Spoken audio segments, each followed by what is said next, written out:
Satu-satunya hal sempurna yang dapat dibanggakan oleh alam semesta ini adalah cinta manis yang luar biasa yang kamu dan aku bagikan. Ucap Naila, janda 37 tahun asal Bandung. Assalamualaikum warahmatullahi wabarakatuh. Untuk video kali ini ada seorang janda yang menghubungi kami untuk dicarikan pasangan hidup. Apa kabar para pecinta janda dimanapun Anda berada?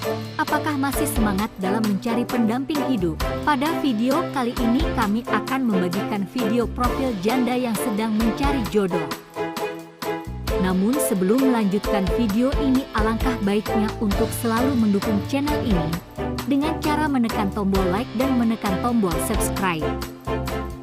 Dan bagi Anda yang sudah menekan tombol subscribe, saya doakan semoga Anda selalu dilancarkan rezekinya dan dimudahkan urusannya, amin Allahumma amin. Perkenalkan, nama lengkapnya Naila Sapurti, namun sering dipanggil Mbak Naila. Beliau ini merupakan seorang janda yang memiliki anak satu dan domisili Bandung. Profesi keseharian adalah admin. Untuk kriteria suami yang diidamkan oleh beliau, tidak muluk-muluk, yang penting setia dan penyayang. Apakah kalian yang melihat video ini tertarik untuk menjadikan Mbak Naila sebagai istri?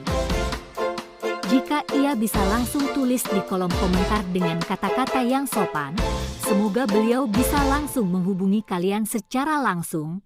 Itu tadi sedikit profil tentang janda kaya dan mempesona tadi. Semoga video ini bermanfaat buat kita semua. Sekian info dari kami. Wassalamualaikum warahmatullahi wabarakatuh.